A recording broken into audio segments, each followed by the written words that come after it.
Hello दोस्तों, मैं आशुतोष सिंह, समीक्षा अधिकारी, जॉब मंत्रा के इस यूट्यूब चैनल पर आप सभी का स्वागत करता हूं और आशा करता हूं कि आप सभी लोग अच्छे होंगे और अपनी तैयारी अच्छे से कर रहे होंगे।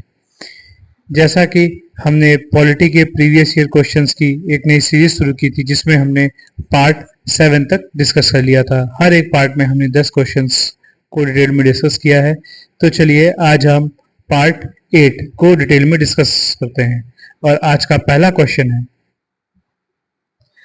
The Rajya Sabha is dissolved after how many years, अर्थात राज्यसभा को कितने वर्षों के बाद विघटित किया जाता है।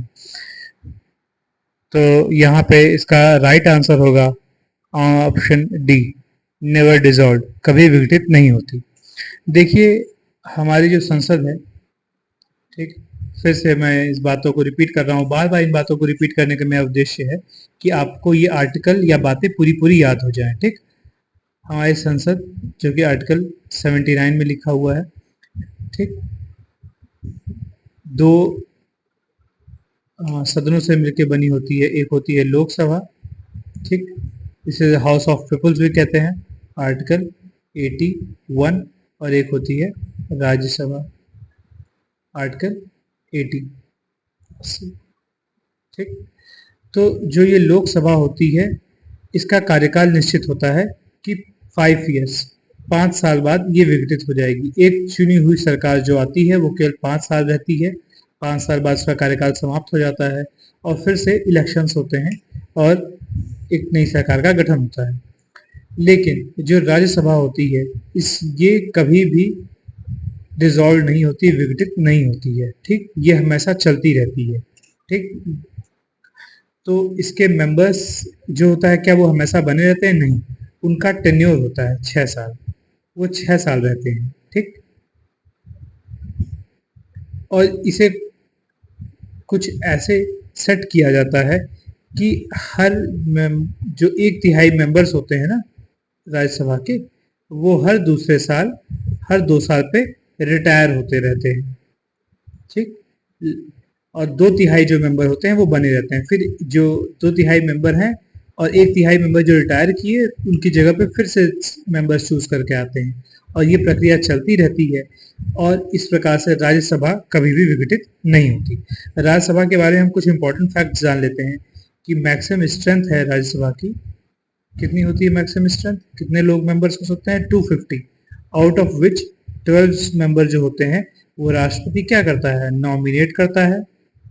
प्रेसिडेंट क्या करता है? नॉमिनेट करता है। और जो 238 मेंबर्स हैं वो अलग अलग स्टेट्स या यूनियन टेरिटरी से चूज करके आते हैं। इस समय जो इसकी प्रेजेंट स्ट्रेंथ है कितनी है? वो 245। ठीक, इसका कोरम कितना होगा? कोरम का मतलब होता है कि इस सदन की प्रक्रिया को चलाने के लिए मिनिमम कितने मेंबर्स चाहिए। तो लोकसभा राज्यसभा दोनों का ही कोरम होता है 1/10 of the maximum strength of the house. Maximum strength कितनी है? 250। ठीक, तो 1/10 250 का कर लिए, मतलब 25 मेंबर्स चाहिए होते हैं इस सदन की कार्यवाही को शुरू करने के लिए। ठीक, और यहाँ पर मिनिमम एज क्या होती है मेंबर बनने के लिए? राज्यसभा में मिनिमम एज होती है, जो मिनिमम एज चाहिए राज्यसभा का मेंबर बनने के लिए वो होती है 30 साल, 30 ईयर्स। ठीक, इनके जो मेंबर्स की ओथ जो होती है राज्यसभा या लोकसभा दोनों में, जो ओथ होती है इनके मेंबर्स की, कौन कराता है? प्रेसिडेंट कराता है।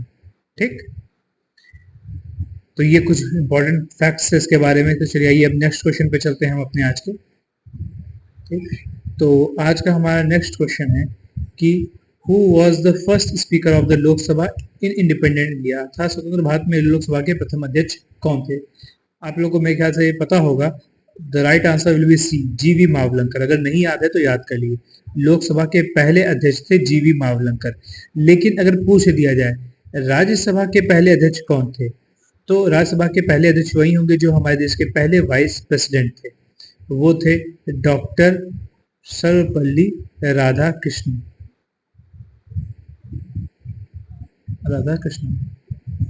ठीक, ठीक, तो अब ये याद रखिएगा, लोकसभा का तो सबको पता होता है, राज्यसभा वाला याद रखिएगा कि जो हमारे पहले राज्यसभा के जो चेयरमैन थे वो कोई और नहीं, फर्स्ट वाइस प्रेसिडेंट थे। क्योंकि राज्यसभा का जो अध्यक्ष होता है ना, वो जो वाइस प्रेसिडेंट होता है ना, वो ex officio chairman of Rajya Sabha बन जाता है। ठीक, तो इस प्रकार डॉक्टर सर्वपल्ली राधाकृष्णन हमारे लोकसभा के पहले चेयरमैन बने। ठीक, अब हम नेक्स्ट क्वेश्चन पे चलते हैं कि नेक्स्ट क्वेश्चन है आज का हमारा कि what is the minimum age for holding the office in Lok Sabha.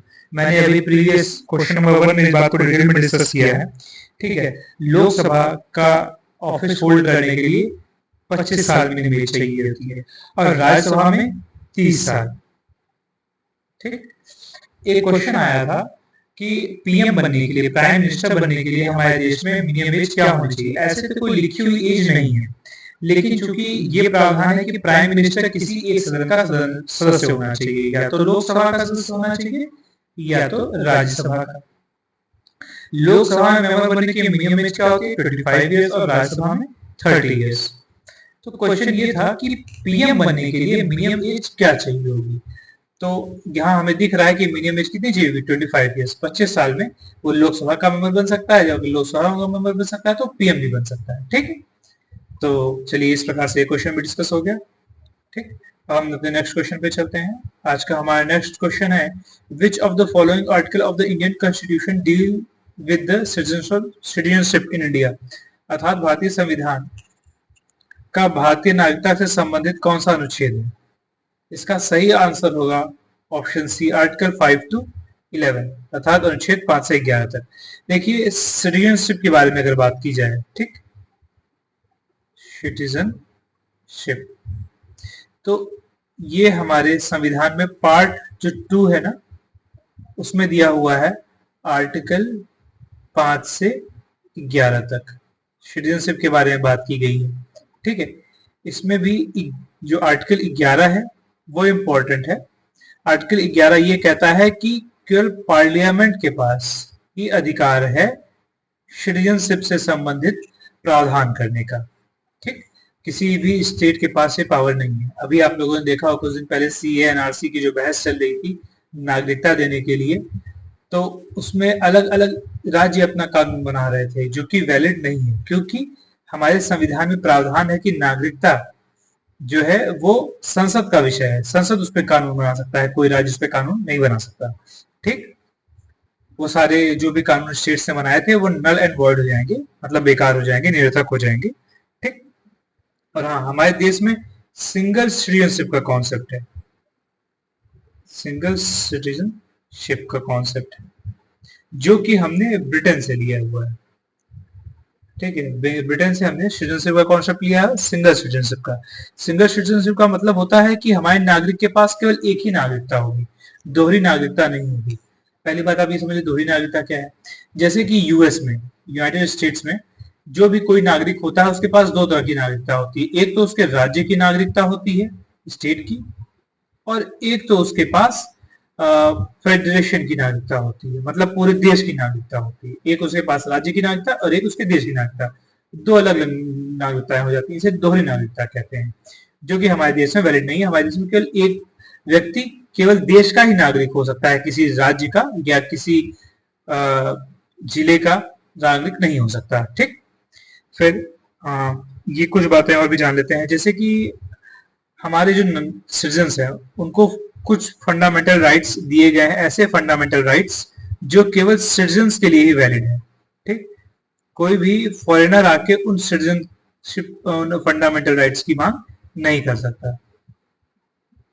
ठीक, कौन से हैं वो है आर्टिकल 15, 16, 19, 29, 30।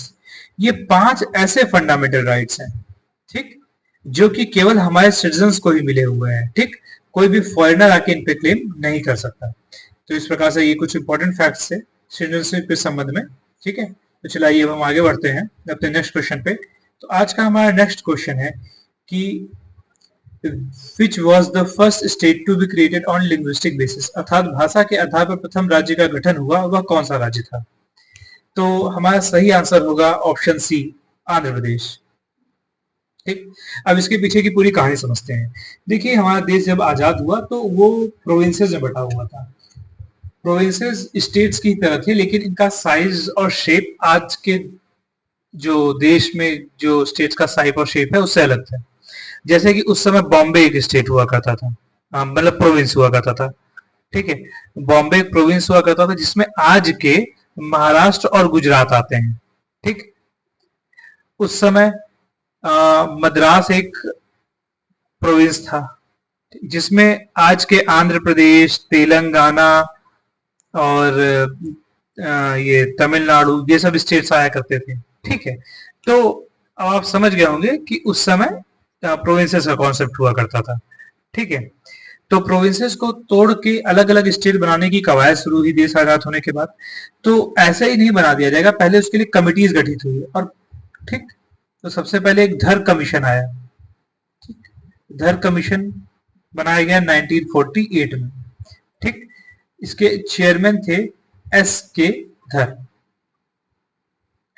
इन्होंने ये कहा कि जो स्टेट्स है ना, उनका ऑर्गेनाइजेशन होना चाहिए एडमिनिस्ट्रेटिव गवर्नेंस के हिसाब से। एडमिनिस्ट्रेटिव गवर्नेंस के हिसाब से, अर्थात जिस हिसाब से गवर्नेंस के लिए सही रहेगा वैसे स्टेट्स का ऑर्गेनाइजेशन करना चाहिए। ठीक है, फिर जेवीपी कमीशन आया। असल में क्या हुआ था कि देश में मांग शुरू हो गई कि भाषा के आधार पर राज्यों का गठन किया जाए। हिंदी के राज्य अलग हों, तेलुगु के राज्य अलग हों, तमिल के अलग हों, उड़िया के अलग हों। तो ये मांग उठने लगी थी और खासकर साउथ इंडिया में ज्यादा ये मांग उठी थी। तो जेवीपी कमीशन ने धर कमीशन की जो रिकमेंडेशंस थी उसको नहीं अडॉप्ट किया गया, नहीं माना गया। ठीक। फिर जेवीपी कमीशन आया 1948 में। जेवीपी कमीशन में कौन कौन मेंबर थे? 3 लोग थे। जवाहरलाल नेहरू, जे से मतलब जवाहरलाल नेहरू, वी से वल्लभ भाई पटेल और पी से पट्टाभी सीतारमैया। ये 3 लोग मेंबर्स थे इसमें। ठीक। इन्होंने कहा चलो हम पूरा स्टडी करके बताते हैं कि क्या होगा। इन्होंने जब स्टडी किया तो इन्होंने भी कहा कि नहीं, हम लैंग्वेज को आधार नहीं मान सकते स्टेट्स को अरेंज करने का या स्टेट्स को बनाने का। ठीक। तो जो साउथ में जो आंदोलन हो रहा था वो और उग्र हो गया। इतना उग्र हो गया कि एक व्यक्ति थे पोट्टी श्री रामलू, जो कि 56 दिन तक 56 डेज तक हंगर स्ट्राइक रखे, भूखे रहे और हंगर स्ट्राइक रखे। ठीक। और इसी में इनकी डेथ हो गई। इनकी डेथ के बाद, पोट्टी श्री रामलू की डेथ के बाद जो आंदोलन था वो और तेज और उग्र हो गया। अब सरकार की मजबूरी हो गई कि उन्हें एक भाषा के आधार पर एक स्टेट का गठन करना पड़ा। तो पहला इसी प्रकार फर्स्ट लैंग्वेज के बेसिस पे जो स्टेट का गठन हुआ वो था आंध्र प्रदेश। आंध्र प्रदेश का गठन हुआ, इसको बनाया गया था मद्रास प्रोविंस को तोड़कर। जो मद्रास प्रोविंस था उसे तोड़ के आंध्र प्रदेश को बनाया गया। कब बनाया गया? 1953 में बनाया गया। तो ये इंपॉर्टेंट है कि पहला लिंग्विस्टिक स्टेट कौन सा है? आंध्र प्रदेश। किससे तोड़ के बनाया गया? मद्रास प्रोविंस से। कब बनाया गया? 1953। ठीक। तो ये कुछ इंपॉर्टेंट फैक्ट से संबंधित। चलिए अपने नेक्स्ट क्वेश्चन पे चलते हैं। हमारा आज का नेक्स्ट क्वेश्चन है कि which part of the Indian constitution is related to the municipalities. तो हमारा सही ऑप्शन होगा पार्ट 9A। पार्ट 9A ये होगा। हाँ, ठीक, यही पार्ट 9A है ना। बिल्कुल। देखिए, हमारे संविधान में 73वें संविधान संशोधन के तहत 73 कॉन्स्टिट्यूशनल अमेंडमेंट एक्ट 1992 के तहत पंचायत को एक संवैधानिक दर्जा दिया गया। उससे पहले पंचायत का कहीं उल्लेख नहीं था हमारे संविधान में, लेकिन 73वें संविधान संशोधन के द्वारा पंचायत को हमारे संविधान में जगह दी गई। और 74वें संविधान संशोधन द्वारा 1992 में ये भी आया था, इसके द्वारा म्यूनिसिपैलिटीज जो थी, म्यूनिसिपैलिटीज यानी कि नगर पंचायत, नगर पालिका, इसे भी दिया गया एक संवैधानिक दर्जा।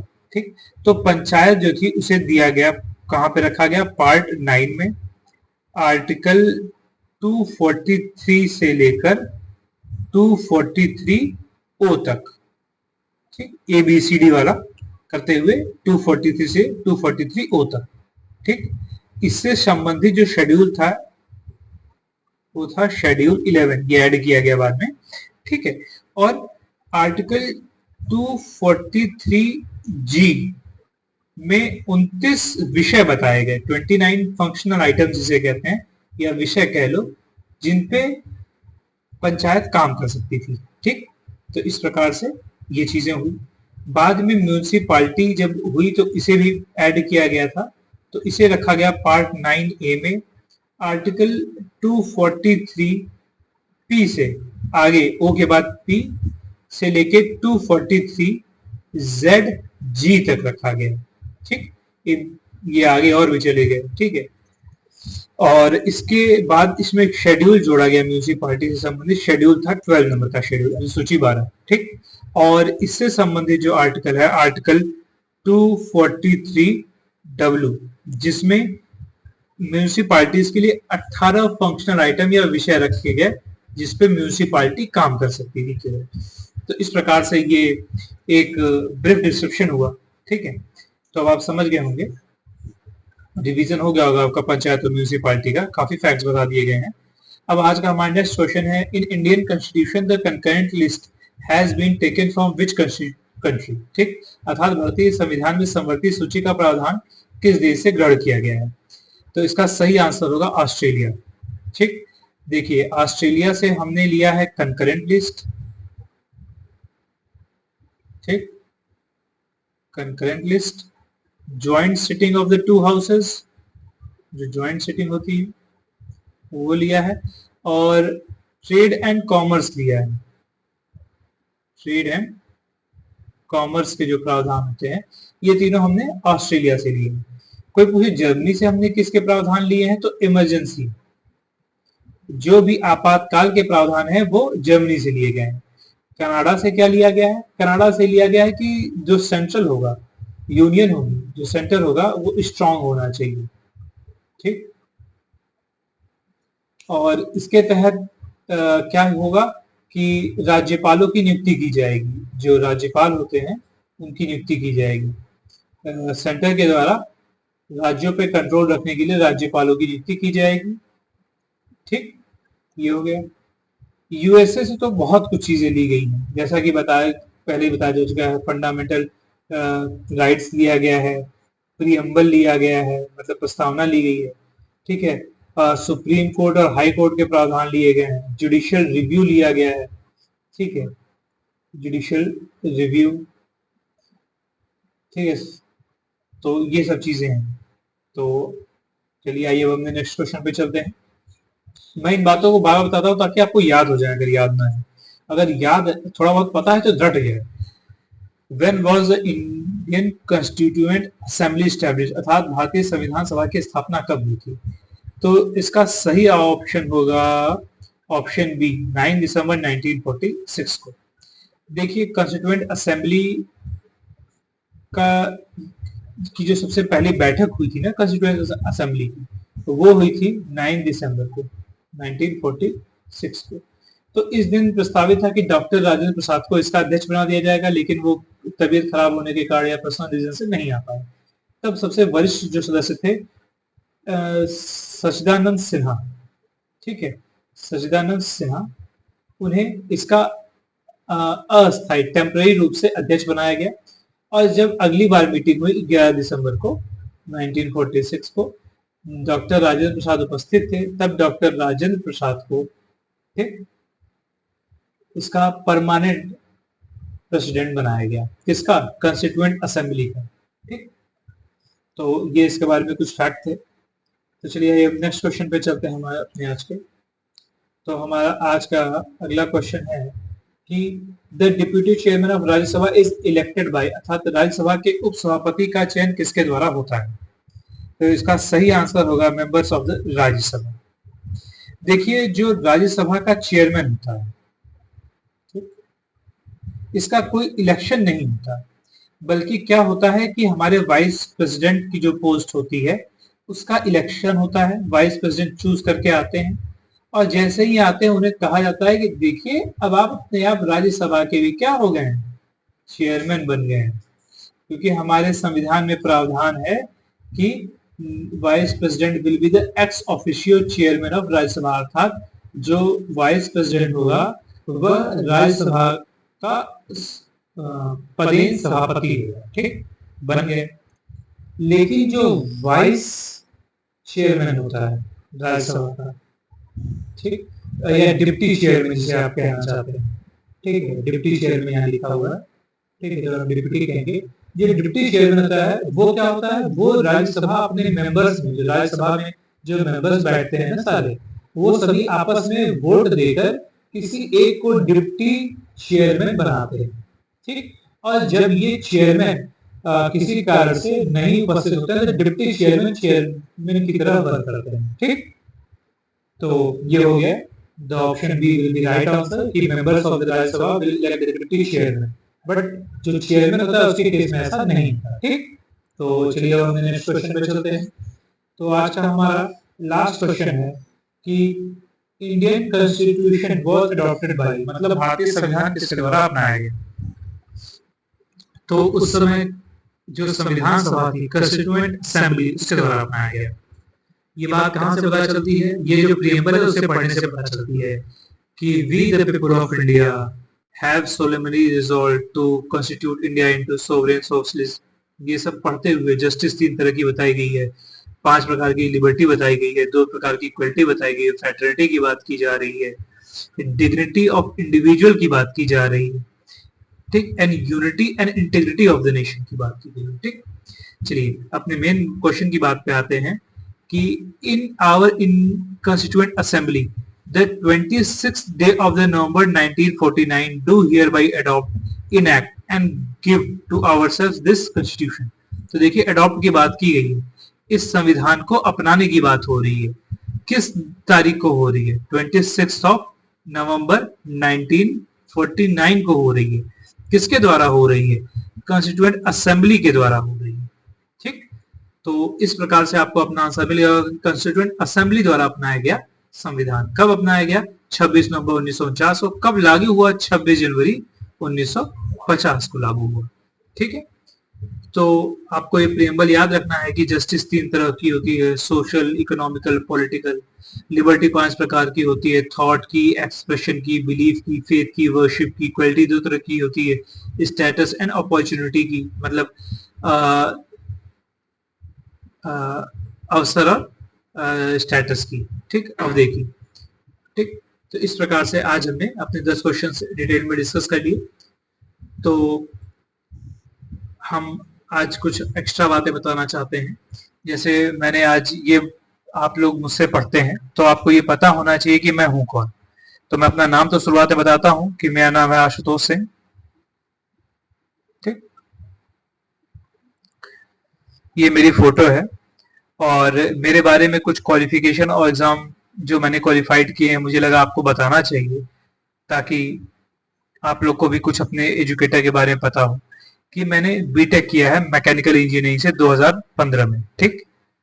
फिर मैंने एमटेक किया है Motilal national institute of technology Allahabad से 2017 में। मैंने गेट एग्जाम भी निकाले हैं, 3 बार मैंने गेट एग्जाम निकाले हैं, 2015 में, 16 में, 17 में। 15 में मेरी अप्रॉक्स 1500 रैंक थी ऑल इंडिया, ठीक ठीक। और उसके बाद मैंने ट्रिपल सी भी क्वालिफाइड किया है, ओ लेवल भी मैंने किया है। ओ लेवल मेरे पास ए ग्रेड है या बी ग्रेड है, ऐसे ही कुछ है, मुझे एग्जैक्टली याद नहीं है, शायद बी ग्रेड है, ठीक है। तो फिर ये सब करने के बाद मैंने बहुत से इस दौरान एग्जाम्स भी दिए, ठीक है। मेरा झुकाव खासकर अपने घर के आसपास रहने का ज्यादा रहता है, इसीलिए मैंने सेंट्रल की ओर कभी बहुत झुकाव नहीं रखा। न मैं प्राइवेट जॉब्स की ओर गया और न ही मैंने जो केंद्र की नौकरियां होती हैं एसएससी या यूपीएससी या अदर एग्जाम्स की या अदर स्टेट कभी दिए ही नहीं मैंने, ना कभी सोचा। मुझे अपने घर के आस ही पास रहना था, ठीक। तो मैंने इसी के तहत वीडियो 2018 दिया जिसमें मेरा फाइनल सिलेक्शन हो गया, लेकिन डॉक्यूमेंट वेरिफिकेशन के दौरान उसे कैंसिल कर दिया गया था, ठीक है। पूरी भर्ती को ही कैंसिल कर दिया गया, अब जाकर वो भर्ती फिर से कंप्लीट हुई है। ठीक, मैंने युवा विकास कल्याण अधिकारी 2018 उसे भी मैंने निकाला था, लेकिन फिजिकल मैं देने नहीं गया। ठीक, घर वालों का जोर था कि रहने दो, फिजिकल देने की जगह मैं, उस दौरान मेरा वीडियो में हो गया था, इसलिए मैं नहीं गया फिजिकल देने। फिर लोअर पीसीएस 2016 में मेरा फाइनल सिलेक्शन हो चुका, मैंने 2 बार रिटर्न दिया और 1 बार इंटरव्यू दिया, और उसके बाद मेरा फॉरेंसिक ऑफिसर पे सिलेक्शन हो गया और मैंने जॉब भी की है लोअर पीसीएस से। ठीक, फिर मैंने हाई कोर्ट ग्रुप सी और डी का एग्जाम भी 2018 में निकाला था, लेकिन चूंकि मैं दूसरे जो एग्जाम्स थे मेरे उसमें भी क्लियर हो गया था, तो मैंने इधर ज्वाइन नहीं किया। हाँ, रिटर्न में मेरे इसमें ठीक मार्क्स थे, थोड़ा सा टाइपिंग को लेके मैं इसमें प्रॉब्लम आई थी। फिर मैंने हाई कोर्ट 2018 का रिटर्न निकाला, लेकिन मुझे टाइपिंग की प्रैक्टिस नहीं थी, तो टाइपिंग उस बार नहीं निकल पाई। यही टाइपिंग मेरे हाई कोर्ट के ग्रुप सी और डी एग्जाम में काम आई थी। मैंने आरआरबी जेई का भी एग्जाम निकाला है, क्योंकि मैं एक इंजीनियर हूँ बाय प्रोफेशन। ठीक, एनटीपीसी का भी एग्जाम निकाला है रिटर्न। ठीक, लेकिन मैं यूपी के ही आसपास रहने की वजह से ये जॉब्स ज्वाइन नहीं करता था। ठीक, फिर मैं फाइनली हाई कोर्ट आरओ की पोस्ट निकाला और फिर मैं 2022 में ज्वाइन किया हूँ। ठीक, तो ये है मेरी एक शॉर्ट प्रोफाइल। ठीक है, कि मैंने कौन कौन से एग्जाम दिए हैं। देखिए, क्रेडिबिलिटी के लिए कि आपने दिए हैं, कैसे हम मान लें निकला है कि नहीं, तो मैं इस पे फिर से कभी एक अलग से वीडियो बना दूंगा, और मैं अपने सभी जो डॉक्यूमेंट्स हैं या मेल आईडीज हैं जो मुझे मेल पे आया है वो सब आपको दिखा दूंगा। अभी तो एग्जाम चल, मतलब एक हम वीडियो बना रहे थे अपने पॉलिटी के लेक्चर्स की, तो उसमें एक शॉर्ट डिस्क्रिप्शन देना था, इसलिए मैंने दे दिया है। ठीक है, तो थैंक यू मेरे लेक्चर को सुनने के लिए, और कमेंट बॉक्स में आप लोग जरूर बताइएगा कि आपको ये लेक्चर कैसा लगा। ठीक है, और अपने सुझाव भी देते रहिएगा। इसी के साथ धन्यवाद। I am signing off.